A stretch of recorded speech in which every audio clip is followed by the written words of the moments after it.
Hai guys, selamat datang di channel Gereja Internet. Jangan lupa klik tombol subscribe dan nyalakan lonceng pemberitahuan supaya kamu bisa mendapatkan pengajaran setiap minggunya tentang kebenaran yang alkitabiah. Klik subscribe itu nggak bayar guys. Tapi dengan klik subscribe, kalian baru saja mendukung Gereja Internet supaya terus dapat berkembang di dunia YouTube. Jangan lupa like, comment, and share ya. Nanti Anda akan tahu lebih mengerikan lagi itu banyak hal itu. Tapi sekali lagi saya mau katakan, ayo saudara, kita minta Tuhan dulu bereskan hidup kita malam ini. Minggu depan Anda akan diajar lebih jauh lagi, lebih detail, lebih mendalam lagi. Tapi saya mau katakan, biarlah malam ini kita minta Tuhan kasih-Nya itu memenuhi akan kehidupan kita. Supaya apa? Tidak seorang pun di tempat ini yang akhirnya hidupnya hancur dan larinya kepada penyimpangan-penyimpangan seksual yang Tuhan tidak inginkan. Pacaran dalam bentuk penguasaan diri yang benar, dengan tanggung jawab, mikir betul, yang modelnya seperti ini akan aku kawini seumur hidupku. Jangan sampai nanti Anda menikah, Anda berkata, nyesel aku dapat kamu. Mestinya bojone asisten menteri, dapat kamu gembelah-gembelah kerja. Hati-hati saudaraku, hati-hati. Sekarang gini, ini pepatah Belanda saudaraku. Orang mau tahu pepatah Belanda ya? Anak perempuan terutama ya. Ketika umur belasan tahun, remaja, lalu kemudian apa? Mahasiswa gitu ya. Nanti ini akil balik atau tua ya, tua. Ini kira-kira umur kurang lebih 17 gitu ya. Ini kira-kira umur sekitar 24, 25 gitu. Sampai kira-kira 30. Ini di atas 30 lah, di atas 30. Entah kurang lebih 33 sampai 40 gitu ya. Orang Belanda bilang begini, kalau anak putri umur belasan tahun, kalau cari pacar dia akan nanya, who is he? Siapa dia? Dari cara apanya? Model rambutnya, gantengnya, wah ini kayak Rano Karno kecepit pintu, wah seneng. Jadi itu yang jadi modelnya, idolanya. Jadi langsing, tegap, kalau jalan agak megal-megal sedikit gitu, wah ini idola. Ya, ini idola yang luar biasa. Jadi dia akan tanya, who is he? Jadi dilihat dari parasnya dulu. Orang ganteng itu laku keras kalau ada remaja-remaja umur sekian itu. Tapi kalau agak pendek, gemungu gitu ya, ipel-ipel gitu, nggak senang orang. Karena who is he tadi. Jadi dari model postur tubuhnya itu who is he. Ketika dia mulai kuliah, sadar, oh hidup itu tidak mudah. Nyiapkan kuliah, habis ini kerja, punya rumah, tangga, anak-anak, perlu makan, perlu pakaian bagus, perlu jajan di restoran, bukan di warung soto tok. Lalu mulai lihat pakaian, rok, lihat sepatu, lalu berubah. Ganteng tok, orang di duit percuma. Lalu orang cari apa? What is he? Siapa? Apa dia sebetulnya? Tukang becak? Supir Daihatsu? Kenek truk? Atau bos? Lalu mulai cari saudaraku, yang tipe ora nyugi ora usah gitu. Cari yang tipe nyugi. Lalu orang mulai cari, what is he? Apa dia sebetulnya? Wajah sudah nomor 2. Tapi ketebalan kantong dan status daripada orang itu jadi nomor 1. Beda kan saudara? Itu setelah umur sekian. Celakanya kalau sudah 33 dan belum dapat siapa-siapa, dia bertanya, where is he? Di manakah dia laki-laki itu? Nah, ngerti saudara? Itu orang Belanda berkata ya. Terus nabrak, ini sakit sekali kalau sudah begini nih. Takut selak maghrib jadi sakit sekali orang. Wah, kira-kira begitu. Jadi saya mau katakan buat saudara, lihat loh, dalam hidup kita ini terlalu banyak hal yang bisa dikelabui kok sebetulnya. Terlalu banyak hal yang bisa dikelabui. Penyimpangan lainnya nanti akan dibahas lebih detail. Itu adalah penyimpangan seksual yang tidak normal. Saya baca sebuah buku, pendeta berkata begini, ketika Allah menciptakan manusia pertama, Allah menciptakan Adam and Eve. Not Adam and Steve. Ngerti saudara? Tidak tell me ya ini ya. Perlu dididik ngerti. Ketika Allah menciptakan manusia pertama, Adam and Eve. Eve itu apa? Hawa. Not Adam and Steve. Ngerti saudara? Laki dan perempuan, bukan laki dan laki, saudaraku. Nggak ngerti juga? Nggak ngerti? Homo. Orang homo itu kan laki dengan laki, perempuan dengan perempuan. Allah menciptakan Adam dan Hawa, bukan Adam dan Steve, saudaraku. Sekarang ini banyak begitu. Bukan Adam and Eve, tapi Adam and Steve, saudara. Yang dicari sejenisnya. Kalau lihat orang kemayu, laki kemayu itu kok senang tidak karuan gitu. Hati-hati, itu pelarian-pelarian tertentu yang berbahaya sekali. Wanita juga senang dengan wanita. Itu berbahaya. Kembali pertanyaannya begini saudara, apakah selama ini engkau mendapatkan apa yang engkau cari? Masing-masing periksa hati ya, dan minta supaya Tuhan Roh Kudus yang membongkar kehidupan kita. Kalau ada hal-hal yang Tuhan tidak berkenan, kita berdoa dan kita minta anugerahnya. Ayo kita berdiri bersama-sama saudara. Merupakan pola yang paling ideal yang Alkitab ini berikan kepada kita dalam kaitan dengan hubungan muda-mudi dan hubungan antar teman lawan jenis yang seringkali jadi problem di mana-mana. Sampai di mana sebenarnya batasan-batasan yang seharusnya kita ini kerjakan. Saya masih ingat 2 tahun lalu saudara, saya diundang ke Malaysia. Ini untuk kedua kalinya saya di sana. Nah, saya diajak atau diminta untuk bicara di depan begitu banyak kaum muda, sebenarnya ribuan orang yang mereka buat seminar dan KKR. Kalau di Malaysia itu saudara, orang datang ke sana, mereka memang kekurangan hamba Tuhan, sehingga kalau ada hamba Tuhan dari Indonesia diundang ke sana, diperas habis tenaganya. Mereka berkata begini, Pak, kami tidak bisa memberi Bapak apa-apa. Jadi paling-paling ongkosnya Bapak ke sini itu berapa kami ganti, setelah itu tidak usah diharapkan kami memberi apa-apa. Memang keadaan mereka tidak memungkinkan. Saya bilang, saya bukan cari uang jadi pendeta. Jadi mereka setuju begitu, lalu kemudian semua ongkos saya diganti. Tapi memang betul-betul mereka memanfaatkan waktu saya sehabis-habisnya, saudara. Kalau khotbah setiap hari paling tidak saya hitung itu 5 kali.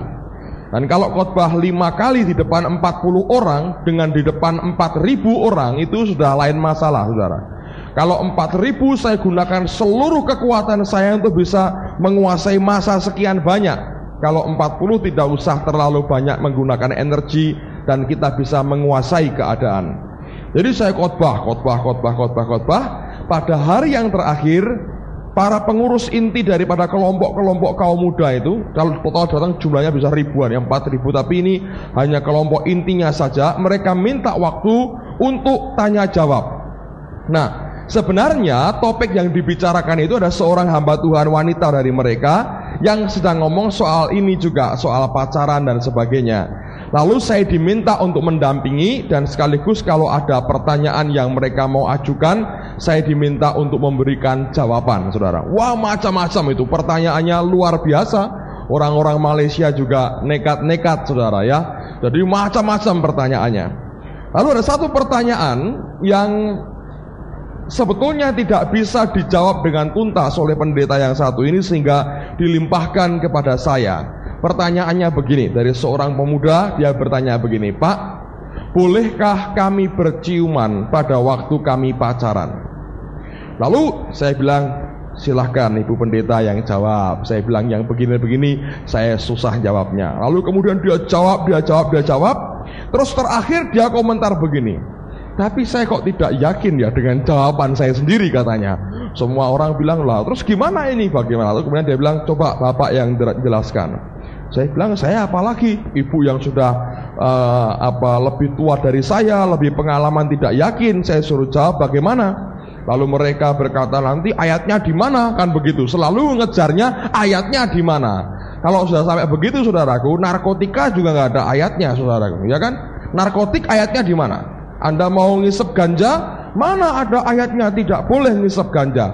Orang rokok aja masih membantah, mana ada ayatnya tidak boleh ngerokok. Kalau minum malah boleh, kata firman Tuhan, minumlah anggur sedikit katanya. Orang itu pinter cari alasan. Coba saya tanya, judi boleh nggak saudara?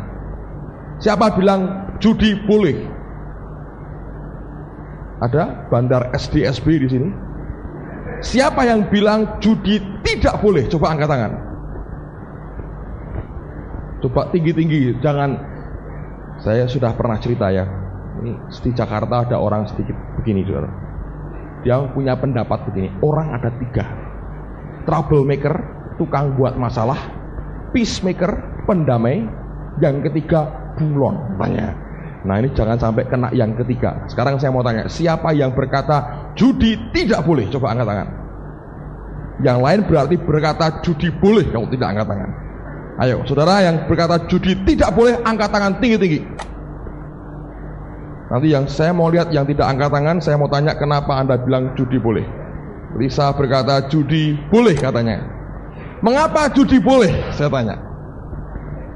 Oke ya, mungkin lupa angkat tangan dia. Yang mau diangkat yang mana dia sedang pertimbangkan, sudah terlanjur saya tanya.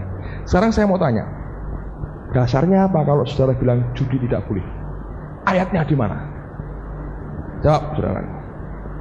Mana ada larangan judi? Di mana? Coba jawab. Mana ada larangan judi? Pernah ketemu enggak? Lagu judi lagi ada, dangdut saudaraku. Tapi mana ada larangan judi, mana? Siapa yang tahu? Coba dijawab. Itu PR ya. Nanti minggu depan ketemu lagi kita saudara. Nah ini orang tanya saudara. Ini orang tanya, boleh tidak? Saya berkata begini. Menurut penelitian berdasarkan pengamatan lewat mikroskop, air liur atau ludah kita ini penuh dengan bakteri. Orang kalau nekat sampai begitu sebetulnya sedang tukar menukar bakteri. Boleh tidak? Mau tidak Anda diberi bakteri? Saya berkata begitu. Apalagi sekarang ada penyakit AIDS. Tapi memang itu pertanyaan saudara. Saya tidak pernah bisa memberikan dasarnya tertentu apa. Kalau memang diminta secara hurufiahnya ayatnya di mana. Dan masalah seperti ini saudara akan terus berkembang. Dan orang akan terus mempertanyakan. Sejalan dengan kemajuan zaman, orang sebetulnya terus bertanya, di mana batasannya? Apa yang boleh dan apa yang tidak boleh? Apa yang bisa dikerjakan, apa yang tidak bisa dikerjakan? Orang berkata karena zaman berubah. Zaman Siti Nurbaya, orang itu dijodohkan orang tuanya. Orang tua berkata, nanti apa? Tresno jalanan sako kulino saudaraku. Jadi kalau nanti sudah kulino kebiasa ketemu terus, nanti kan lama-lama senang sendiri katanya. Jadi gak apa-apa orang tua yang menjodohkan akan anak-anaknya. Zaman itu berubah. Zaman itu berubah. Ketika orang tua kita dulu pacaran mungkin saudara, datang cuman seminggu sekali, Sabtu jam 9 teng, bapak ibu yang perempuan keluar watuk bareng-bareng. Bubar saudara, kira-kira begitu. Waktu aja bisa bareng gitu. Itu kode jam sudah habis saudara. Jam praktek dokter habis, pulang gitu. Nanti kodenya waktunya bareng gitu, bubar langsung yang laki. Itu zaman. Sekarang coba lihat. Sampai bapak ibunya muntah-muntah bareng ya didiamkan aja saudaraku. Apalagi cuman batuk. Ya. Jadi perubahan nilai itu ada. Dulu tidak pernah orang perempuan itu kok ngejar-ngejar laki-laki itu gak pernah. Sekarang memang kebalik saudaraku. Wah kalau ada laki-laki begitu yang sepertinya meyakinkan, semua perempuan, wah saya di Jepang tahun lalu, ada bintang film Amerika datang. itu cewek-cewek Jepang, pendek, gemuk, sipit semua, jelek-jelek, kumpul begitu banyak. Jepang mana yang baik? Kakinya itu model PSSI semua, saudara. Wah, gede-gede gitu, jelek. Jadi mereka kadang-kadang operasi plastik dan sebagainya ya. Jadi mereka kumpul begitu banyak dengan seragam sekolah di airport. Dan airport dari Tokyo ke Narita itu jauh. Kira-kira memakan waktu kira-kira 1 jam, saudara, atau bahkan lebih. Cukup jauh jaraknya. Dan jarang orang Jepang itu, sebagian besar saya rasa, tidak punya mobil sebenarnya. Karena lahan parkirnya mahal. Bukan mobilnya mahal, tempat parkir mobil itu mahal. Nah, mereka mesti naik bus 1 jam lebih untuk jemput ini bintang film. Entah siapa, nggak kelihatan. Masa begitu banyak, histeris, wah, sampai teriak-teriak. Itu yang namanya kamera, yang tustel itu tidak bisa dicepret dengan baik. Semua begini. Saya hanya di tepi lihat gitu. Wah, mereka semua begini, pendek-pendek semua, jadi begini-begini. Saya bilang itu nanti hasilnya kelihatan rambut semua kira-kira, saudara. Ini itu terjadi kan, sampai hari ini terjadi. Dan itu kan pergeseran. Dulu orang Jepang, wanita itu waduh, hormat-hormat sama suaminya. Bergeser nilainya. Terjadi perubahan-perubahan nilai, standar sosial berubah. Sehingga orang bertanya kemudian, bagaimana ini? Apa yang bisa terjadi? Lalu kita batasannya di mana sekarang? Alkitab ngomong apa tentang apa yang boleh dan apa yang tidak boleh? Ya, zaman tahun-tahun lalu Anda tidak pernah bisa mendengar atau melihat penjelasan soal LSD ini dengan begitu gamblang, digambar sampai ada yang girap-girapan. Nggak ada kan? Pendeta kalau ngomong juga lebih halus dan muter-muter, nggak tekan-tekan, saudaraku. Yang dijelaskan juga tambah bingung lama-lama. Tapi zaman itu mulai bergeser, cara berpikir orang berbeda. Apakah standar hidup kita dan gaya hidup kita juga berbeda? Nah, oleh karena itu pada malam ini saya ingin memberikan beberapa dasar singkat buat kita semua untuk memberikan patokan pola yang seperti mana yang Tuhan mau. Nah, oleh karena itu mari buka Alkitab saudara masing-masing. Dalam Matius pasal yang pertama, ayat yang ke-18 sampai dengan ayat yang ke-25. Saya punya pemikiran begini, saudara. Yesus itu dilahirkan lewat siapa? Maria, dan juga lewat Yusuf sebagai pendamping daripada Maria. Tentunya Allah tidak memilih sembarang orang. Allah pasti memilih orang khusus sebagai sarana untuk melahirkan juru selamat ke dunia.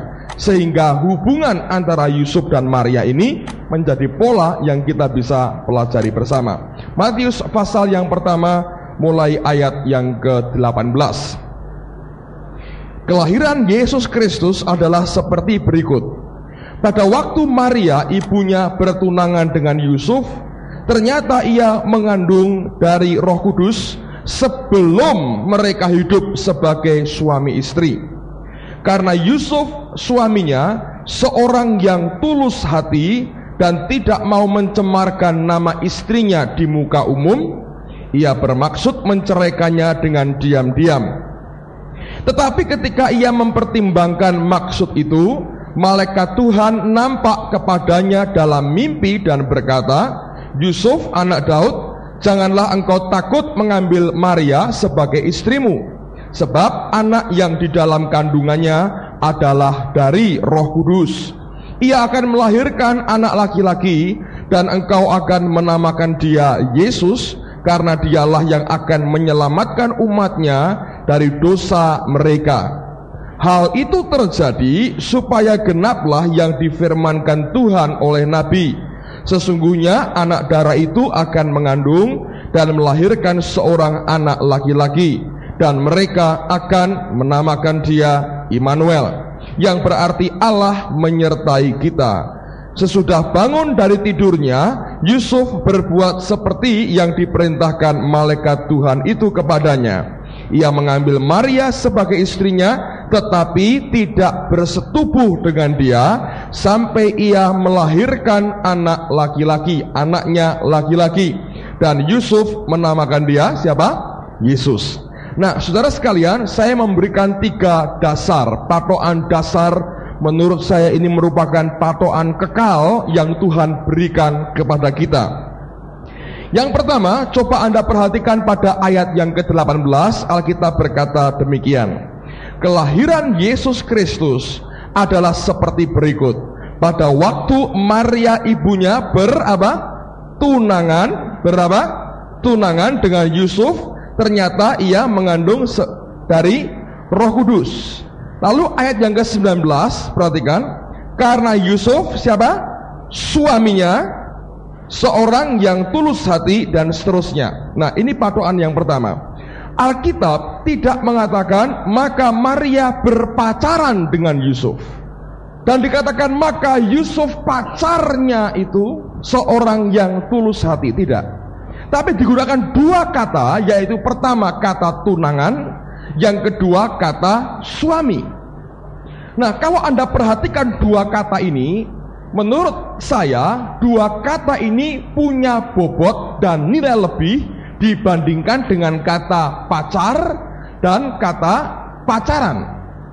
Kalau kita berkata tentang orang bertunangan, itu sudah lebih setingkat lebih daripada orang pacaran. Kalau kita berkata tentang suami, itu bahkan setingkat lebih dari tunangan, apalagi cuman pacar. Nah, pola apa yang Allah terapkan dalam kehidupan kita? Sebenarnya pola hubungan Yusuf dan Maria ini merupakan teladan. Allah mau adanya hubungan laki-laki dan perempuan secara tanggung jawab penuh dan serius sekali.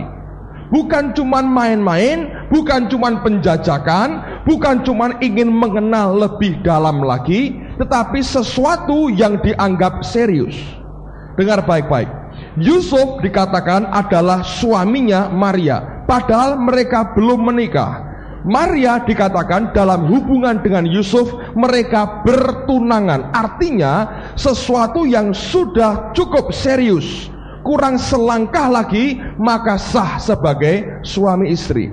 Nah, ini merupakan pola. Saudara dan saya katakan begini, saya bukan anti orang pacaran. Kalau begitu Pak, tidak boleh pacaran, langsung tabrak tunangan, begitu. Bukan, saudara. Tetapi di dalam Anda menentukan pilihan, sampai engkau berjalan bersama-sama, mesti didasari dengan doa dan pergumulan di hadapan Tuhan.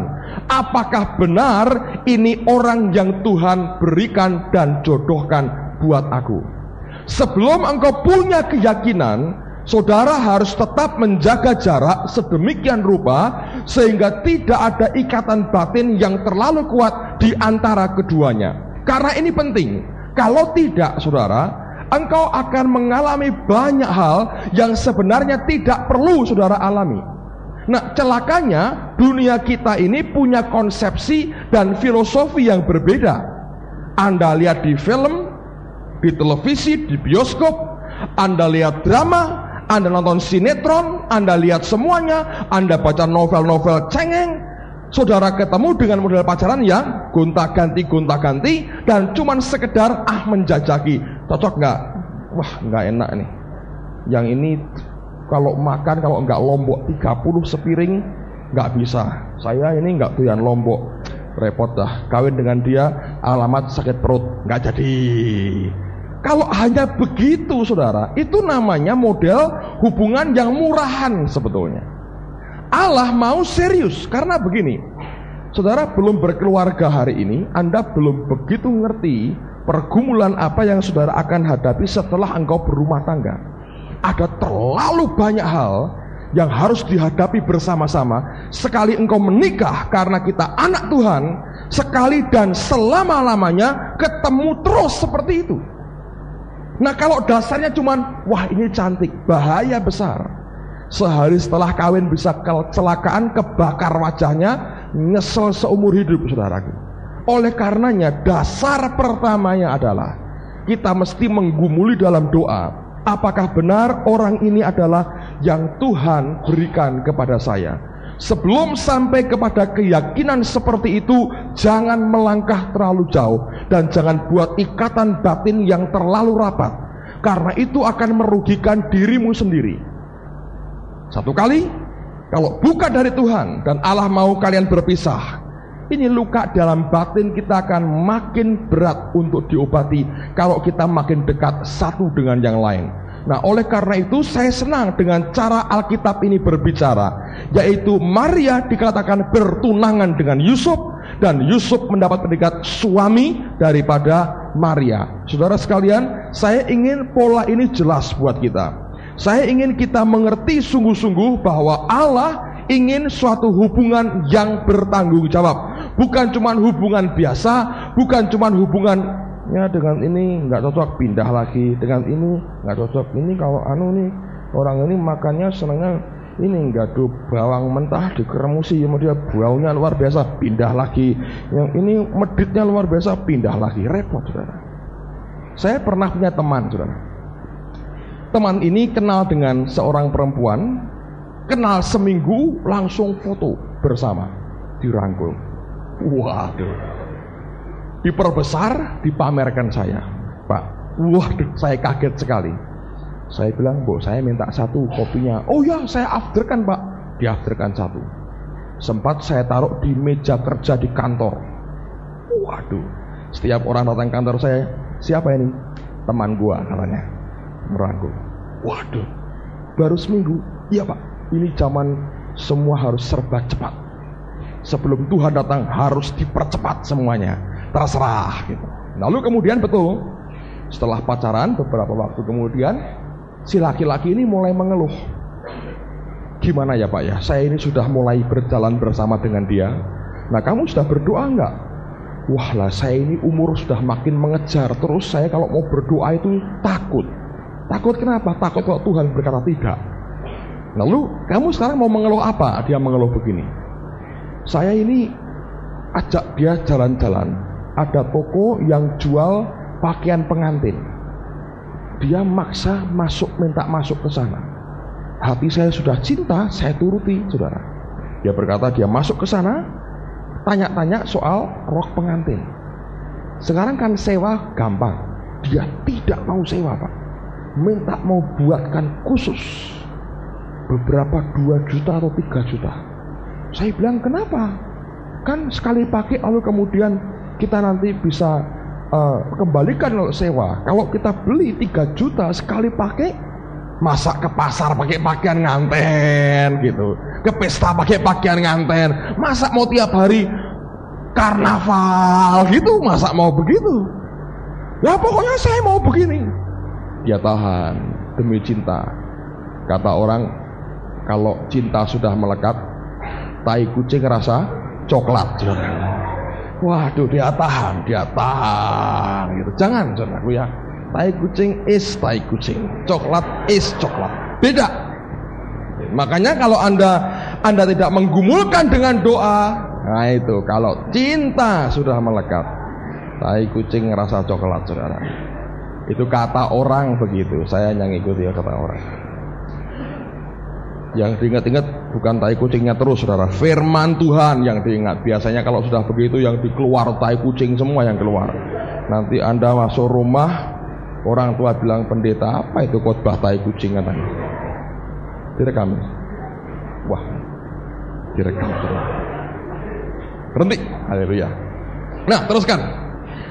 Nah, setelah itu kemudian dia komplain lagi. Sebelum lupa itu airnya bleber, tolong gitarnya diambil, mungkin terlalu penuh yang di sana. Ya, terima kasih. Lalu kemudian begini. Satu kali saya ajak ke rumah saya, Pak. Saya ajak ke rumah saya. Lalu di rumah saya yang rumah sewa itu ada garasi mobil, ya kan? Tapi isinya saya fungsikan sebagai gudang. Saya tidak punya mobil, hanya sepeda motor. Jadi itu gudang, garasi saya fungsikan sebagai gudang. Lalu kemudian ketika sampai di halaman rumah, lihat garasi, pintu garasi, pertanyaannya bukan Mas atau apa ini sewa atau beli atau apa, tidak. Atau wah rumahnya kok bagus, tidak juga. Pertanyaan pertama begitu turun adalah, itu garasi sudah ada isinya belum? Nah, betul-betul tidak rasa coklat kalau sudah begini. Kok pertanyaannya soal mobil, saudara? Terus teman saya berkata, dengan iman nanti kan ada, katanya gitu. Nah, sekarang untuk apa? Gudang, katanya. Dalam waktu sekian minggu kemudian putus, saudara. Lalu foto ngerangkul sambil meringis itu untuk apa kemudian sekarang, saudara? Mau dia simpan terus? Teringat tadi. Mau nggak disimpan? Afdreknya sudah mahal, saudara. Dan sudah dipublikasikan kemana-mana. Ini calon istri saya. Apa akibatnya, saudara? Menurut saya setiap kali diingatkan soal yang satu ini, dia akan mengalami kesulitan untuk bisa mengerti atau mengalami kesulitan untuk bisa menerima keadaan itu dengan baik. Nah, oleh karenanya saya mau katakan, semua harus didasari dengan doa. Saya dengan istri saya cuman sekali aja. Belum, dia bukan orang kedua, dia juga bukan orang ketiga, dia orang yang pertama dan terakhir. Ya, walaupun dia ngajar-ngajar sedikit, tapi saya berdoa. Bukan begitu. Tapi pergumulannya itu memang mesti ada. Digumulkan dalam doa, betul tidak yang satu ini? Kalau salah, saudara, waduh repot. Tapi kalau kita bisa tepat seperti yang Tuhan mau, nanti luar biasa. Jangan punya bayangan begini loh. Oh, pacaran itu seperti film India, di taman menari-menari. Taman apa? Taman KB itu banyak waria kok, saudara. Mau nari-nari sana, kesandung-sandung malahan. Itu nggak ada. Mau joget di mana, saya mau tanya. Begitu lihat film Indonesia itu jalannya, larinya sudah gini. Kapan tekane? Waduh, slow motion begini. Itu nggak ada semua. Cuman itu hanya fantasi semu supaya Anda nonton lagi film itu nanti. Tapi itu merusak cara berpikir kita. Engkau harus mengerti bahwa masa pranikah itu memang tujuannya untuk menghadapi kehidupan selama-lamanya bersama dengan pasanganmu. Anda perhatikan orang tuamu masing-masing hari ini. Coba lihat, ada nggak nari-nari lagi setelah punya anak segede begini? Ada? Slow motion jalannya, ibu, bapak, apa ada? Nggak ada. Yang dihadapi realita hidup. Pak, berasin tek, besok mau makan apa? Itu kenyataan.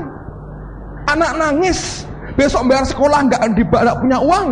Pak, guru-guru sudah marah dengan dia, mau diskorsing. Itu kenyataan. Ya kan, saudara? Realitanya begitu. Anak sakit, ke dokter, kontrakan habis, mau diusir, mau pindah mana, itu kenyataan tiap hari yang dihadapi. Apa hubungan dengan tadi?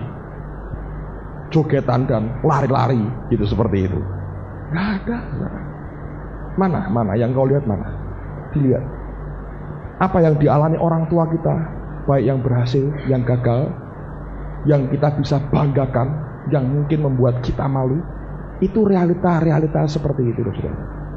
Yang sering kali kita nggak pernah bisa menyadari bahwa kalau saudara satu kali dekat dengan seseorang, engkau harus punya pemikiran, ini nanti bakal selama-lamanya yang mendampingi hidupku. Siap nggak, saudara? Bukan dilihat sesaatnya. Makanya kita memberikan dasar yang kuat. Amin, saudaraku. Itu yang pertama. Ingat pokoknya, kalau mau pacaran, lihat orang tua dulu. Kenyataan seperti ini akan mungkin dihadapi. Bisa nggak istri ini mendampingi saya? Bisa nggak laki-laki model begini mendampingi saya? Gagah sih gagah, malesnya luar biasa, podoai, saudara. Nggak ada gunanya. Nanti yang kerja istrinya, suami manunggal membaca surat kabar, suara merdeka, Pak B, begini. Mau apa kalau begitu? Nggak pernah bisa menimbulkan kebaikan. Yang kedua, kembali lihat firman Tuhan. Dikatakan begini, ayat yang ke-19, karena Yusuf suaminya seorang yang tulus hati dan tidak mau mencemarkan nama istrinya di muka umum, ia bermaksud menceraikannya dengan diam-diam. Yusuf ini orang luar biasa. Dia mengerti akan yang namanya kontrol sosial, atau apa yang menjadi opini orang banyak di sekitarnya. Dia tidak mau menjatuhkan nama istrinya di muka umum, maka dia bermaksud menceraikannya diam-diam. Saudara sekalian, ini penting. Kita ini bersyukur tinggal di masyarakat timur yang walaupun sedikit cerewet, saudara, sebetulnya ya. Kalau ada tonggone apa tuh, wah, nyebarnya cepatnya luar biasa. Tapi itu ada kebaikannya. Baiknya apa? Hidup kita dikontrol dan masyarakat punya standar tertentu yang bagaimanapun menurut saya tetap itu lebih baik daripada standar hidup satu orang pribadi. Nah, dalam kehidupan kita aplikasinya lebih mudah karena kita juga hidup di dunia timur. Di barat, orang tidak peduli sekitarnya. Pokoknya selama aku tidak merugikan Anda, jangan urusi kebutuhan dan kegiatan saya. Tapi kita punya yang namanya masyarakat sekitar yang memang bisa mengontrol akan perilaku tingkah laku kita. Nah, coba Anda tinggal kos begitu ya. Ini teman-teman SCTS ini laki perempuan dipisah. Coba dicampur. Malam pertama digerebek hansip habis-habisan kira-kira. Orang kampung gelisah, ini ada apa ini? Laki-laki perempuan satu rumah. Walaupun Anda berkata, Pak, kami tidur di kamar terpisah dan kamar putri pintunya diberi aliran listrik tegangan tinggi. Kesentuh sekali mati gitu. Orang tidak pernah mau tahu soal itu, saudara. Karena mereka punya standar moral yang jelas sekali. Kita mesti melihat itu sebagai keuntungan yang besar. Kalau saudara mulai melecehkan dan tidak memperdulikan akan apa yang menjadi kesan orang sekitar kita, itu kerugian besar. Dengan kata lain, jangan sampai hubungan kita satu dengan yang lain itu jadi batu sandungan bagi orang-orang sekitar kita. Sebaliknya mesti bagaimana saling menjaga nama baik, saudara. Dan untuk itu cara bergaulnya mesti dijaga. Kita hidup dalam masyarakat yang punya standar moral tertentu. Bagaimana cara kita berhubungan itu tidak sampai menjadi suatu batu sandungan bagi orang lain yang melihatnya. Apalagi kalau kemudian orang-orang itu menjadi tidak mau kenal Tuhan karena perbuatan kita itu dosa besar, saudara. Engkau menghalangi orang masuk ke pintu surga. Dan saya berdoa supaya kita betul-betul punya kesadaran dalam hal ini.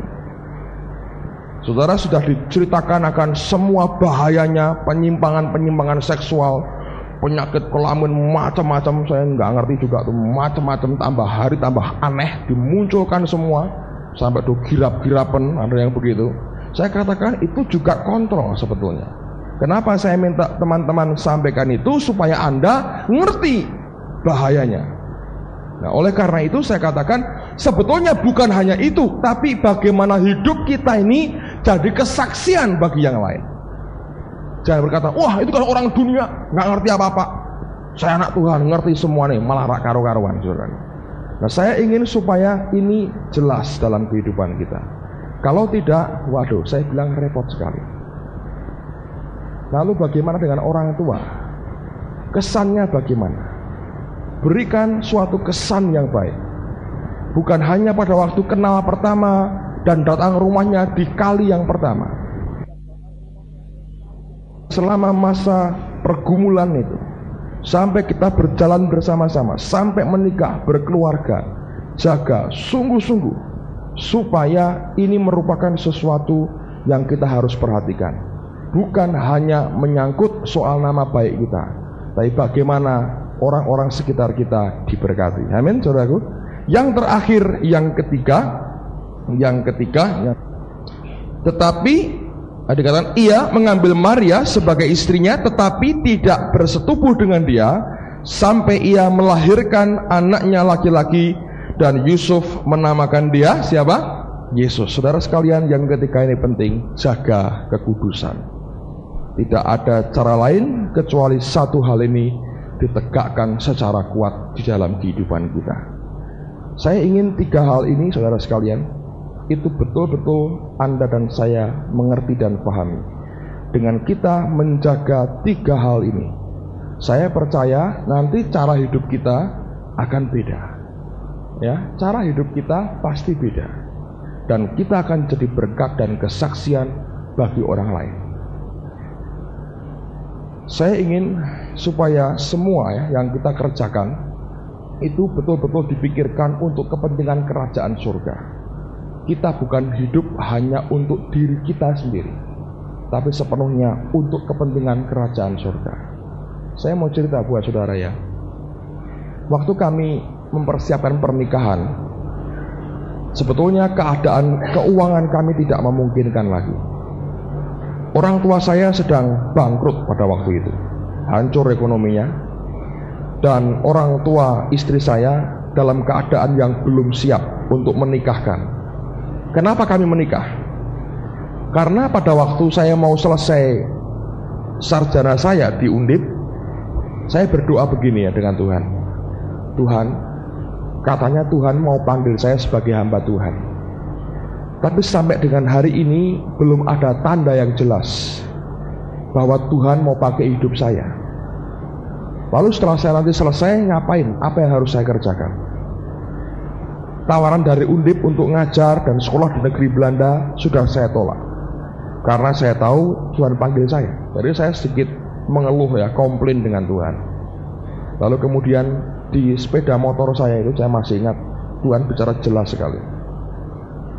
Di depan Wisma Pandanaran, saudara, saya masih ingat Tuhan bicara jelas sekali. Dia berkata begini, hambaku, selesai kamu lulus, kamu menikah. Selesai kamu menikah, aku baru mau pakai kamu. Jadi itu tergantung saya mau dipakai kapan. Tuhan bilang harus begitu caranya.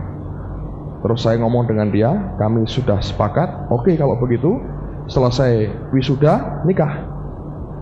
Persiapan, macam-macam persiapan.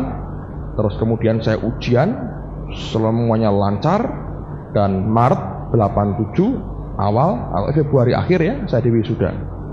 Lalu siapkan Maret nikah. Tidak punya uang, saudara.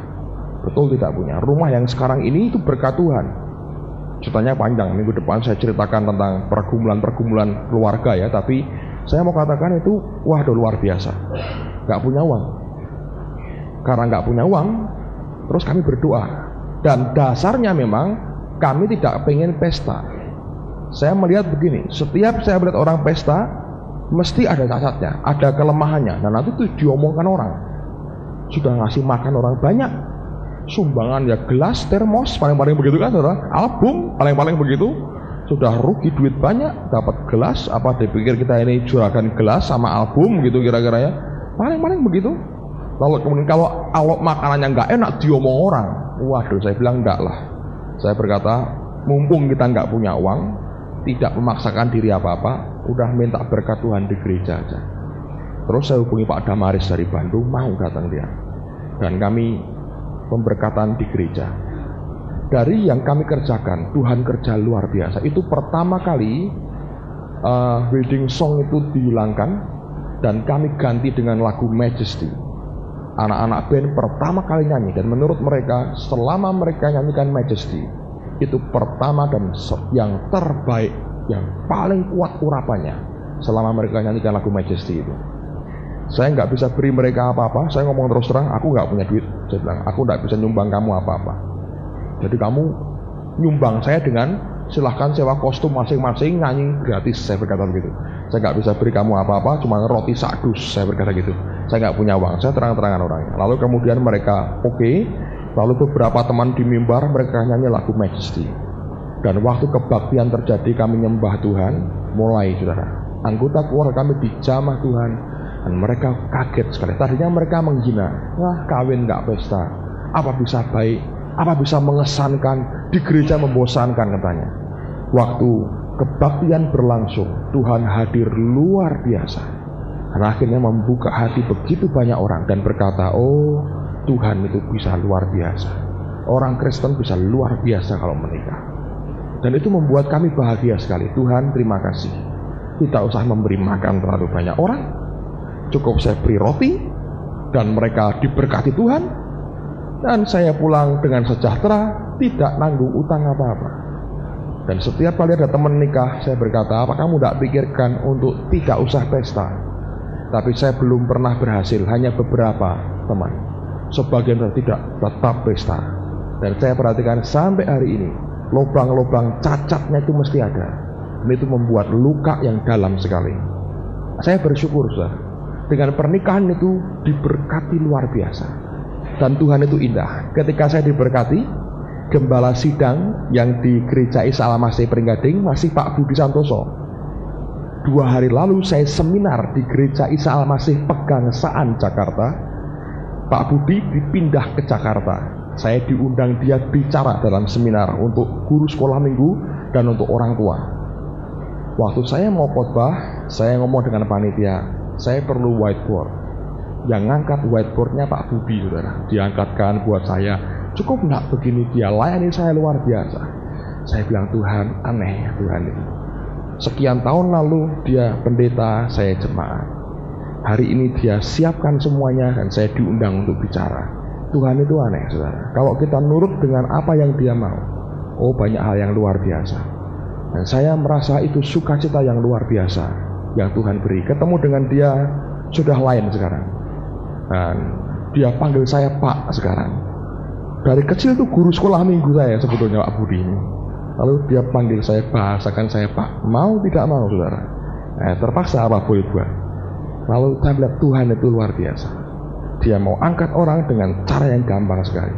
Tapi kalau Anda kemelentos, saudara, ditekan habis, saudara. Nah, oleh karena itu, ayo kita ngerti sekarang apa yang Tuhan mau, yang kita bisa kerjakan, yang kita bisa lakukan untuk Tuhan kita. Amin, saudaraku. Minggu depan saya ngomong lebih detail. Saya mau sharing hidup saya lebih banyak, supaya Anda mengerti dan terbentuk satu pola pemikiran yang benar gitu. Bukan hanya menuruti kebiasaan dunia, tapi kita punya standar sendiri yang jelas. Buat keluarga saya, yang kami kerjakan itu pengorbanan. Saya anak laki satu-satunya. Keluarga kepingin buat pesta. Saya bilang, enggak usah kecewa. Saya lebih senang dengan cara seperti ini. Dan akhirnya memang betul itu memuliakan Tuhan dengan luar biasa. Amin, saudaraku. Ayo kita berdiri bersama-sama. Haleluya. Mari kita berdoa. Naikkan pujian. Tadi kami memuji kebesaran-Mu dan kita akan berdoa bersama-sama.